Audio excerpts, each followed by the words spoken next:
Heart attack से पीड़ित व्यक्तियों को समय पर इलाज प्रदान करने के अपने प्रयासों को जारी रखते हुए रीजेंसी हॉस्पिटल कानपुर ने एक अनूठी पहल की है। हॉस्पिटल ने लगभग 25 विशेष एम्बुलेंस शुरू की है। यह उत्तर प्रदेश में अपनी तरह की पहली सेवा है, जहां इन एम्बुलेंसों को न केवल हार्ट संबंधी इमरजेंसी स्थितियों के लिए ही नहीं बल्कि अन्य स्वास्थ्य इमरजेंसी स्थितियों के लिए भी इस्तेमाल किया जाएगा। एम्बुलेंस सेवा का लाभ उठाने के लिए की गई सभी कॉलों को 5 सेकंड के अंदर उठाया जाएगा, जबकि एम्बुलेंस को 5 मिनट के भीतर भेज दिया जाएगा। इस सेवा को जो चीज और दिलचस्प बनाती है वह यह है कि मरीज या उनके परिवार के सदस्य ओला और उबर की तरह रियल टाइम में एम्बुलेंस को ट्रैक करने में सक्षम होंगे। कार्यक्रम का उद्घाटन उत्तर प्रदेश के कैबिनेट मिनिस्टर श्री सतीश महाना द्वारा Regency super speciality hospital Kanpur के वरिष्ठ डॉक्टरों, हेल्थ एक्सपर्ट और अन्य स्टेक होल्डर की उपस्थिति में किया गया। सभा को संबोधित करते हुए श्री सतीश महाना ने इस अनूठी पहल को शुरू करने के लिए रीजेंसी हॉस्पिटल के डॉक्टरों और मैनेजमेंट को बधाई दी। उन्होंने कहा, स्वास्थ्य सेवा के बुनियादी ढांचे को जमीनी स्तर से बढ़ावा देने की जरूरत है। अगर सार्वजनिक और निजी दोनों स्टेक होल्डर एक साथ आते हैं तो यह सुचारू रूप से किया जा सकता है। मैं इस लॉन्च समारोह का साक्षी बनकर बहुत सम्मानित महसूस कर रहा हूं और रीजेंसी हॉस्पिटल की बेहतर हार्ट स्वास्थ्य और हार्ट की इमरजेंसी स्थितियों की देखभाल के लिए उनके अथक प्रयासों के लिए शुभकामनाएं देता हूं। अब तक हमने देखा है कि हॉस्पिटल सभी प्रकार की इमरजेंसी स्थितियों के लिए सीमित संख्या में एम्बुलेंस इस्तेमाल करते हैं, लेकिन रीजेंसी हॉस्पिटल ने इन एम्बुलेंसों को विशेष रूप से हार्ट की इमरजेंसी स्थितियों के लिए समर्पित रूप से एम्बुलेंस सेवा शुरू करने में एक कदम आगे बढ़ाया है। मैं अपने स्तर पर वरिष्ठ यातायात अधिकारियों से बात करने के साथ साथ शहर में ट्रैफिक जाम की समस्या को दूर करने की पूरी कोशिश करूंगा, ताकि न केवल ये एम्बुलेंस बल्कि कोई अन्य एम्बुलेंस अपनी सेवा देने में न फंसे और किसी की जान न जाए। रीजेंसी हेल्थ के managing director doctor Atul Kapoor ने कहा, ये एम्बुलेंस मरीज के पास कुछ ही समय में पहुंचती है और उन्हें हॉस्पिटल तक ले जाती है।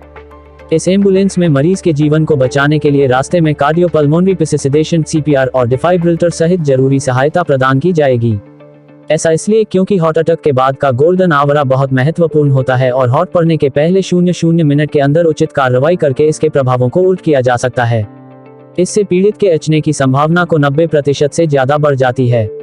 पहले घंटे में सभी जरूरी सहायता प्रदान करने के लिए एम्बुलेंस में एक ड्राइवर और हेल्पर के अलावा एक नर्स या पैरामेडिक भी होगा। इस आसपास के शहरों में और एम्बुलेंस शुरू करने की भी योजना बना रहे हैं। हार्ट अटैक के पीड़ितों को हॉस्पिटल ले जाने से चंद मिनटों की देरी से हमारे देश में कई कीमती जान चली जाती हैं। यह जागरूकता की कमी पर ट्रैफिक जाम की वजह से होता है। इन समस्याओं से हमारे अधिकांश शहर पीड़ित है।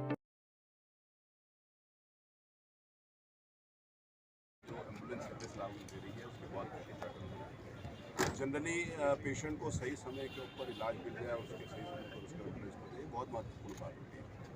जेएमसी हॉस्पिटल में ये सर्विसेज लॉन्च करी है। मिनिमम रेट्स के ऊपर लगभग 600 रेट मिनिमम रेट है, उसके ऊपर इन्होंने लॉन्च करी और सारी के सारी मेडिकल इक्विपमेंट्स जो उसमें आवश्यक है वो सब लगे हुए हैं। और उसके साथ ही ये बहुत महत्वपूर्ण बात है कि अगर किसी को एम्बुलेंस सेवा रीजेंसी हॉस्पिटल अथवा किसी सरकारी हॉस्पिटल में देखिए तब भी ये उसके लिए उपलब्ध कराएंगे। नहीं तो प्रायः लोग सिर्फ अपने लिए काम करते हैं, लेकिन अपने लिए काम से ऊपर उठकर जिस प्रकार की सोच डॉक्टर अतुल कपूर और उनकी पूरी फैकल्टी ने, मैं कहूँगा पूरी मैनेजमेंट ने किया, मैं उसकी प्रशंसा करूँगा। मैं ये 25 एम्बुलेंसेज जो पूरी तरीके से इक्विप होंगी कानपुर महानगर में एक नया संदेश देगी कि इलाज के लिए अगर किसी को भी तत्काल अर्लीस्ट एज पॉसिबल हॉस्पिटल में जाने की जरूरत है तो उसके लिए उपलब्ध है। क्या क्या फैसिलिटीज़ है एम्बुलेंस में? सारी फैसिलिटीज़ हैं, जैसे बताया गया जिस प्रकार के वहाँ के पेशेंट से बात करके किसी को हार्ट की प्रॉब्लम है, वेंटिलेटर्स की ज़रूरत है, वाईपैप की ज़रूरत है, या मेडिकल से संबंधित जो भी लेटेस्ट और सबसे इम्पॉर्टेंट इक्विपमेंट्स हैं वो सारे के सारे इसमें उपलब्ध हैं। ठीक है।